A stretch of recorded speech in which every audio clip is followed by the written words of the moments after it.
Hey, all right, it's 7 o'clock. I'm waiting, wishing, wanting. There you are! Hey. You did it! I'm so excited. Whoa. Okay. Hello. Hi. How are you? I'm good. How are you? Hey. Hanging in there? Hanging in there, living the dream. It's starting to get a little dark out a little sooner. I know. I just noticed that sunset is exactly 7:01 on the East Coast, No, and kidding. they're not lying. No. Here it is. You have a beautiful sunset working around these parts, so Oh, that's lovely. I'm in the basement. fair, fair, fair. Uh, Hey guys, let's dive into it. what's that? Let's dive into it. Let's dive into it. So, if you are here, thank you. And hopefully, as others join, I got one sent me a DM and was like, I hope I can still stay awake. And I was like, you've got this. You got this. Long, All right. long days. So, as I was saying, so the So hip good. is my favorite. It's my favorite joint. I think as providers, whether we're a healthcare provider, teacher of some sort, movement coach, we have our favorite like body parts or injuries or things that we like to work with. I know for me, I love working with the hip. And yes, I do spend a lot of time in the world of hockey, but I don't know. Maybe you have a different experience with the hip, but in college, I remember when we were getting to our assessment phase as sophomores, it was like, oh God, I don't want to do the hip. I do not feel comfortable assessing the hip way back in the undergrad days. Yet here we are. And I think if we remain curious and keep learning, I don't know. I feel like this just like the more you learn, the more you don't know. Totally. Oh my gosh. And when you think you're an expert at something, like then you learn one more thing and you realize you know nothing. Then you know Um, nothing. that brings me to my Hey guys. relationship with the hip. Yeah. And for me, one of my teachers, it was the first time I had heard it called the lumbo-pelvic hip complex. And Ooh, yeah. so and they were really more referring to the core. We were talking about like the abdomen, and it was the first time though that I really saw the hips, the abdomen, like the obliques, and really the relationship that everything plays together, just in using different words than calling it the hip joint. And so or the acetat, and we start to get into some of the anatomy, but like really at that point I was like, oh my gosh, like you have the upper body influence, the lats that come all the way down, you have the lower body influence, and I mean everything that's connected, just even from like an anatomical lens. If we take the subtle body out of it, which we're going to get into the subtle body, not today. Yeah. um that just, so like for me, Jen, knowing that there's so much going on in such a little space, knowing that I know your love for this, what is your thoughts, like what is your first approach when someone comes to you, be it well, pretend there's an athlete, what are you thinking, like where does your mind go? What, tell me. Oh God. So current gen in the way that I operate is, oh, all right, someone has hip pain. All right, well, what does the hip mean exactly? And so I'll ask them, well, where do you experience discomfort? And it's always interesting to see where people point. I will see some people call hip, the front of their pelvis. I'll have some point to like the ball on the side. You can't see where I'm pointing, obviously. I have some people who will, point back here and Yeah. say my hip. So to your point, the hip is complex in the sense that we really can't separate things, right? So if someone is coming in and they're saying, Jen, I've got hip pain, I've had it for 10 years, and I'm not really sure what's going on. So the athletic trainer trained Jen is going to say, okay, I want to look at the acetabulum, the ball and socket joint. Of course, I want to assess what I know. And what I know is bones and joints, ligaments, capsules, muscles, tendons. And of course, I want to consider like the general medical stuff, but like, nah, we save that for later. But current gen, I am fascinated in the other stuff. So when I'm looking at a hip and someone says, I have hip pain, yes, I'm I'm curious about musculoskeletal, but I'm also curious about lymph. I'm also curious about nerves. I'm also curious about blood flow. And today, current gen compared to, athletic trainer gen of even 15 years ago, I would have zoned in right on the source. You have hip pain. Do we need to stretch it? Do we need to strengthen it? Do I need to do some sort of rehab intervention to that joint? Mhm. Maybe I would consider some other areas of above and below, but that was like more seasoned gen. Yeah. These days, I'm like, okay, we've got hip pain. Where else can we look? Yeah. Yeah. What leads you to the where else? Oh gosh. I mean, we started our Obviously, conversation. obviously their feedback. Yeah, of course their subjective is really important and I want to know. Sometimes I don't. Sometimes I don't want to know. And in my most recent, mentoring that I've had from some pretty amazing athletic trainers, sometimes the history, which should be thorough, sometimes I want to listen to what the body wants me to look at. And that's Ooh, I think different. And that's huge. it's very woo woo for a Yeah. lot of athletic trainers, but no, I'm finding my people. They're like, I had a great Zoom call today with another athletic trainer who works in tactical and lots of focus on the nervous system, on how everything plays in together. We can't just separate things into bits and pieces. I love that. Yeah, What has been some of the I don't want to get into the specific assessment tools because I feel sure. that's like way too much for our time today. Yeah. But I'm thinking like what are some of your telltale um pain points, or Mhm. is there specific things that you go to from a soft tissue perspective? Are there certain I'm trying to think, like obviously like I love leaving the history out. When I was in school, all we did was history. You Yeah. take a history, like, and Yep. that is like such a huge component of before you even touch somebody, we were supposed to have this huge history. And that's what I'm really getting caught up on right now. I'm like, man, this is awesome. Yeah. Like Yeah. sometimes having too much information can absolutely be a detriment, and I'm just really resonating with that. Yeah. um And from it's an hard. yeah, from a soft tissue perspective, what are some of the excuse me, from a soft tissue nervous system, seeing everything put together, what are some of your go-to's? What are some of your thought processes? Like, are for me, I love myofascial release, I love the hands-on bit. For Yeah. you, what are you including? What are you making sure you incorporate? Yeah. So I am looking at central nervous system tension, Mm-hmm. um, because if the brain isn't happy, Yeah. if you look at just how we're organized as a system, brain needs to function to keep us alive. Who Mm-hmm. cares if your hip hurts? Yeah. So Right. I look at cranial nerves. I assess, trauma. We talk about general medical stuff. I mean, just to go a little bit deeper, yeah, I do take histories, but sometimes and Yeah. I change the order of things. So I look at central nervous system first, and then I look at the next on my list is the viscera. Mm-hmm.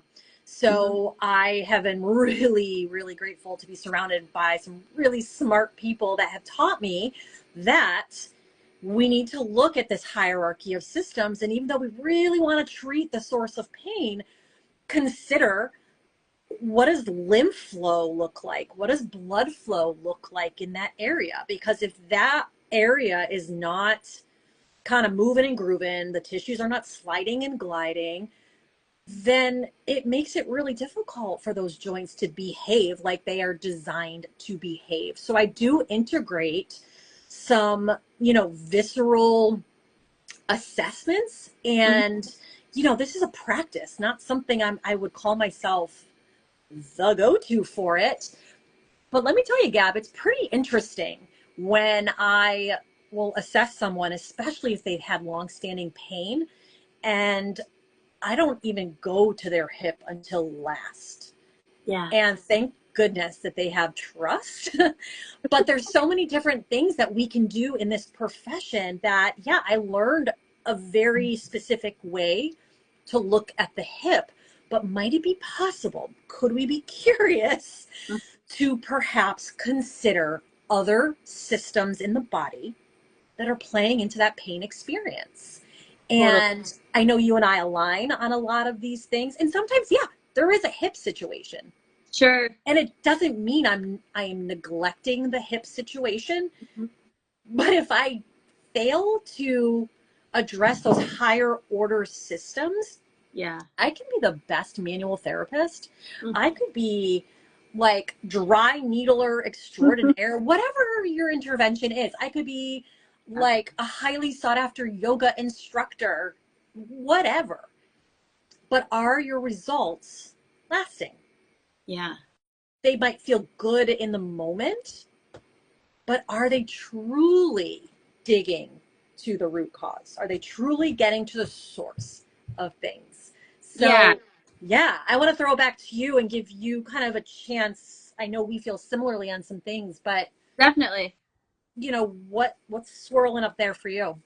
I hear you saying a lot of things, and I resonate with a lot of things. And so, first and foremost, in the yoga world that I've been in for the last 11 years, however long it's been,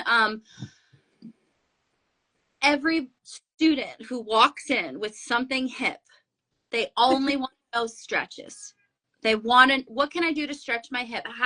Can you show me some hip stretches? I have hip openers in class today. Can we do hip openers? Well, and if we think about a traditional power vinyasa class, we are doing a ton of external rotation. Yeah. And minimal to nil internal rotation, and all we do all day in our life is external rotation.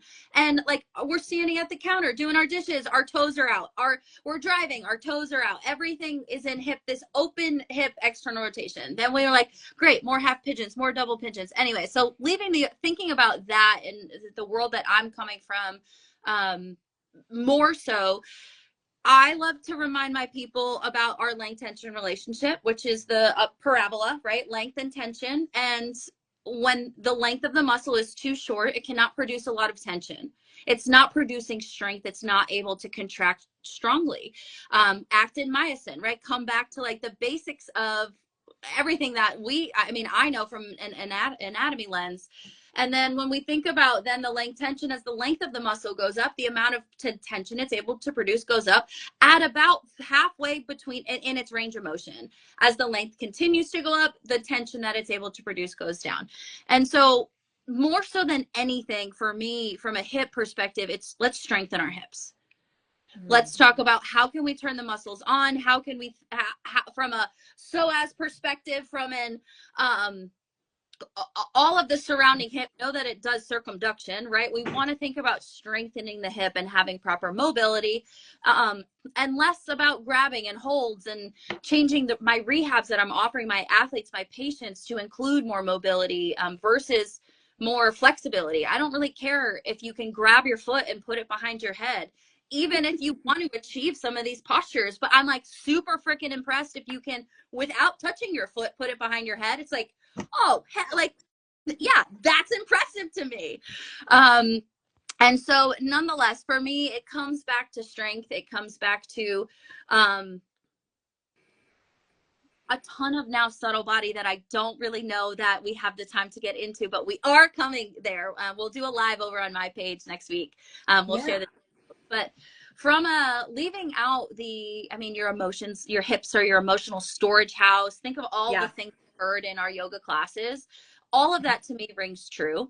But from the subtle body perspective of our root chakras there, like there's a lot of other things happening, to your point, that involves the lymphatic system, that involves so many other things, not just, can you show me some stretches? Like, can you show me? And y'all, yin, like hold you the deep, you need to open all of that freaking deep connective tissue. We need to move it planes of motion. Like, to me, that's what I'm thinking. And from a history perspective, what are you doing throughout the day? How do you spend time? From a nervous system perspective, also just from a general movement perspective.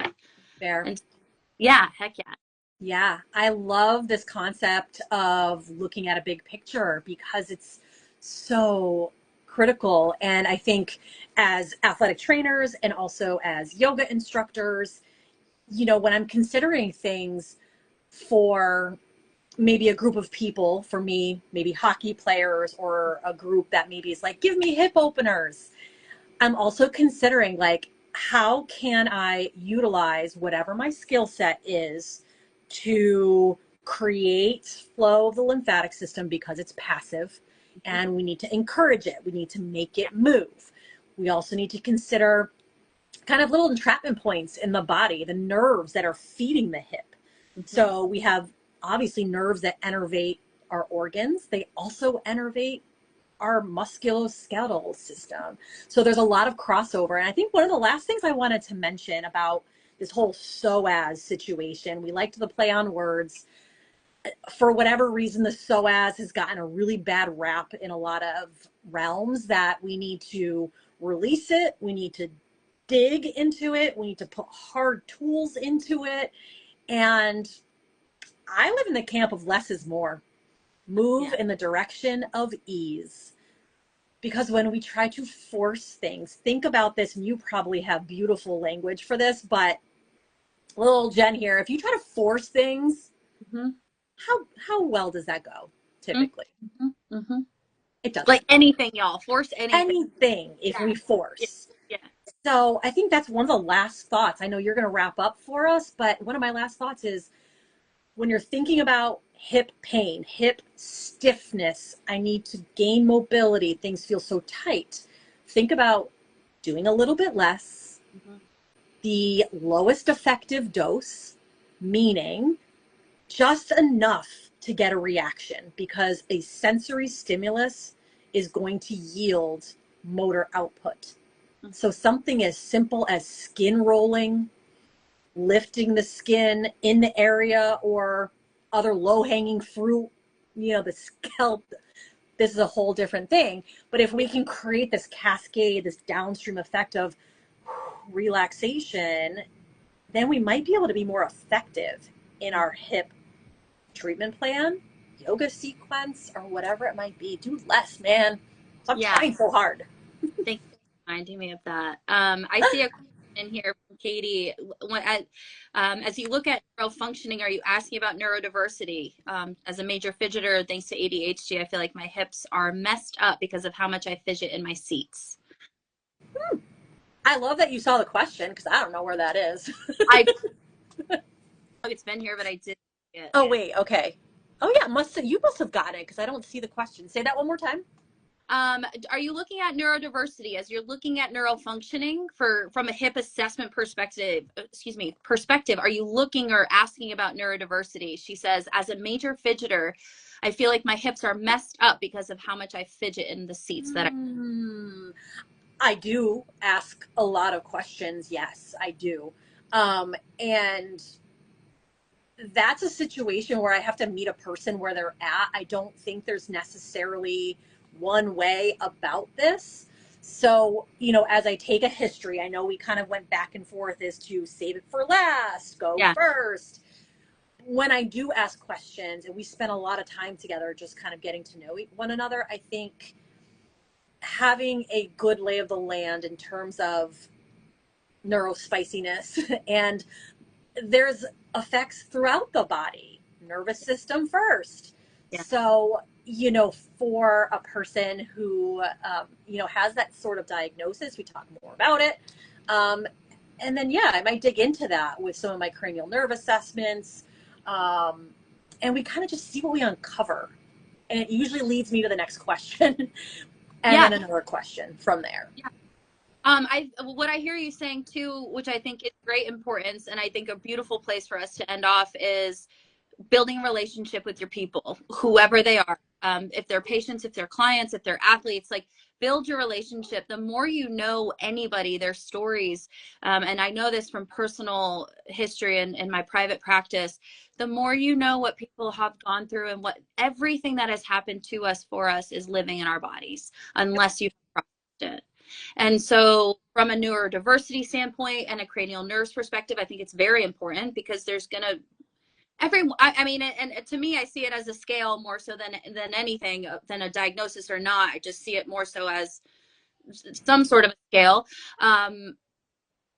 Not to leave anybody unincluded, whatever, but just to see it that way. We're all just we all got our quirks in different forms and fashion. Some of it shows up in our body, and if they can't do a specific rehab or feel a specific muscle turning on for whatever reason, we're going to do something different to help adjust so that we're feeling what we want to feel turn on. We're having the experience, my patients are having the experience that I would like for them to have, or at least try to elicit, whether that be, again, a story, if it's a muscle turning on, if it's a lymphatic, if it's wanting to feel a pulse, at their feet, especially by the end of the session, right? If we didn't feel it in the beginning, by the end, like that's what I want to do. And whatever needs to happen to make that happen.